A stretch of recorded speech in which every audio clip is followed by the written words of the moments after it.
Breaking news is rocking Eastern Europe. Tonight, Russian troops have officially crossed into Belarus, marking one of the most dramatic power shifts since the collapse of the Soviet Union. Eyewitnesses describe convoys of armored vehicles rolling across the border from Smolensk into Minsk under cover of darkness. The Belarusian capital is in chaos. Lukashenko's government, already weakened by mass protests and a stunning army defection, appears to have lost control. For the first time in decades, Belarus may no longer be ruled by its long-standing dictator, and Vladimir Putin has moved quickly to seize the moment. Hello everyone, welcome back to my channel. Please subscribe and like my videos. In the early hours of the morning, Russian forces reportedly entered Belarus under what Moscow is calling a stabilization mission. But the situation on the ground tells a far different story. Belarusian military units that rebelled just days ago are refusing to stand down. Several bases in Brest and Grodno have fallen out of Minsk's control entirely. Russian troops have surrounded strategic installations, including the Defense Ministry and National Television headquarters, signaling that this is not a friendly intervention, it's a full-scale takeover. The story began just 72 hours ago, when Belarus erupted in a nationwide uprising following a shocking defection of several top army generals. These commanders publicly announced that they no longer recognized Lukashenko's authority, accusing him of selling out the country's independence to Moscow. Almost overnight, large portions of the Belarusian military joined protesters in the streets, chanting "Free Belarus" and raising the historic red and white opposition flag. The scenes were unlike anything the nation had seen since the 2020 protests, except this time, the army itself was turning against the government. When Lukashenko's presidential guard abandoned the palace and fled towards the border, it became clear his control was evaporating. Videos circulating online showed civilians storming government buildings, seizing local administrations, and taking down portraits of the president. For decades, Lukashenko ruled Belarus with an iron grip, earning the nickname Europe's last dictator. But now, that iron grip had shattered and the Kremlin was watching closely. Sources from within Russia suggest that Putin viewed the Belarusian collapse as both a threat and an opportunity. A threat because a successful uprising in Minsk could inspire unrest inside Russia itself. An opportunity because an unstable Belarus could be absorbed fully into the Russian sphere, perhaps even annexed. Within hours of Lukashenko's rumored disappearance, Putin convened an emergency meeting of the Russian Security Council. Soon after, massive troop movements were detected along the Belarusian border. Officially, Moscow claimed it was responding to NATO provocations. Unofficially, the message was clear: Russia was moving in to take control. On the streets of Minsk, residents awoke to the sound of helicopters and sirens. Social media videos showed Russian armored columns entering the city, greeted not by crowds of supporters but by burning barricades. Protesters shouted slogans demanding freedom and independence, accusing Putin of turning Belarus into another occupied territory. In response, Russian soldiers reportedly fired warning shots into the air and deployed tear gas. Several clashes broke out near Independence Square, and local journalists reported heavy fighting near the Interior Ministry building. Meanwhile, the world is reacting with alarm. NATO forces in Poland and Lithuania have gone on high alert, monitoring the Russian buildup closely. European leaders are calling emergency meetings, warning that this could be the beginning of a new geopolitical crisis on the continent. The United States has condemned the move as an illegal occupation of a sovereign nation, but beyond words, little action has been taken so far. Analysts fear that Western governments are hesitant to intervene directly, especially with the war in Ukraine still raging and global tensions already sky-high. In Moscow, the Kremlin's narrative is predictable. Russian state TV is portraying the operation as a humanitarian mission designed to restore order and protect Russian-speaking citizens, yet Belarusian opposition figures in exile say this is a blatant lie. According to them, Lukashenko's fall was inevitable, and Putin is simply trying to prevent Belarus from slipping into democratic hands. One opposition leader said, "This isn't about stability, it's about control.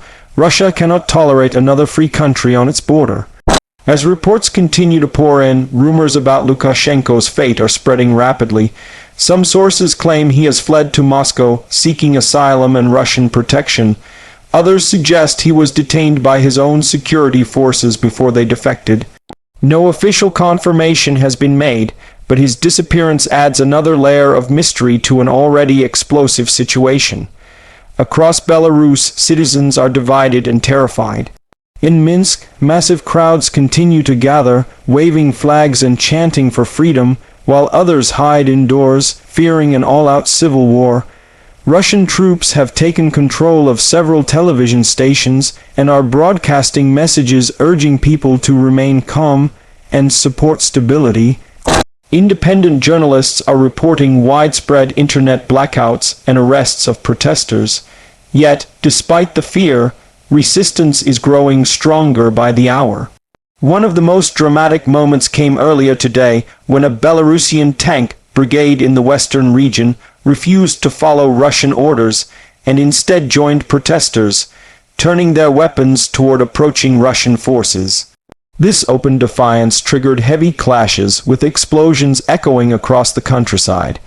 Amateur drone footage showed smoke rising from military convoys and locals cheering as captured Russian vehicles were paraded through the streets. Internationally, the crisis has shaken global politics. Many experts now believe that the fall of Lukashenko could trigger a domino effect across the post-Soviet region. Countries like Kazakhstan and Armenia, already wary of Russian dominance, are watching closely. If Belarus's uprising leads to a partial Russian occupation or a proxy war, it could mark the beginning of a broader unraveling of Moscow's influence. Back in Russia, Putin is facing growing criticism from both hardliners and reformists.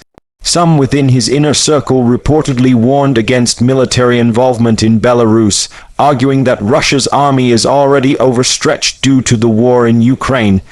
But others see Belarus as too important to lose a vital buffer zone against NATO. The decision to send troops was likely made to send a message: Russia will not allow another revolution on its borders, no matter the cost. However, that cost could be enormous. Belarus's geography, vast forests, open fields, and a deeply divided population makes it a difficult country to control militarily.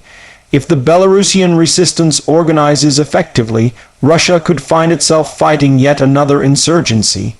Experts warn that a draw, not conflict, in Belarus could further weaken Moscow's position in Ukraine and drain its already struggling economy. Meanwhile, Belarusian exiles in Poland and Lithuania are calling on the West to recognize a government in exile.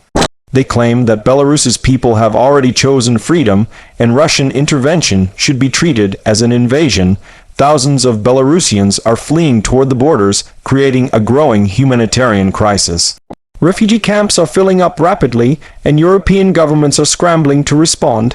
Inside Russia, the Kremlin is working overtime to control the narrative. State media shows images of cheering Belarusians welcoming Russian troops, images that analysts believe are staged.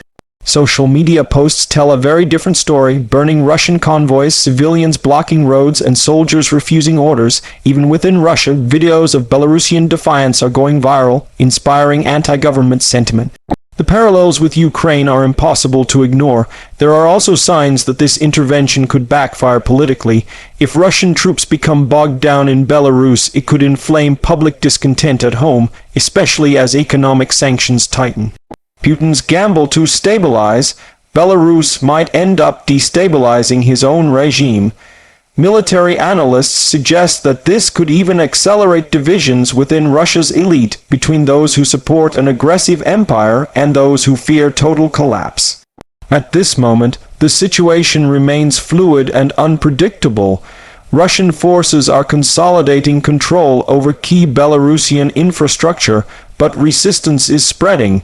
Reports indicate that several Belarusian Air Force pilots have defected, refusing to fly missions under Russian command.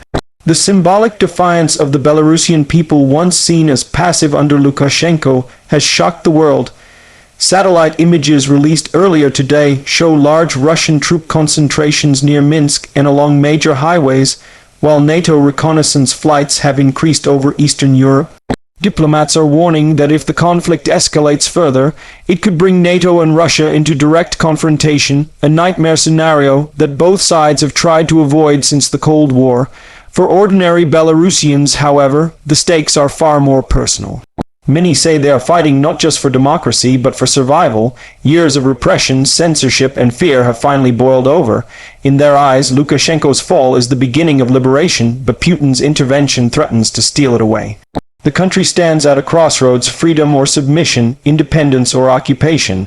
As night falls across Belarus, the future of the nation hangs in the balance. Russian armored vehicles patrol the streets of Minsk, while resistance fighters prepare for what could be a long and bloody struggle.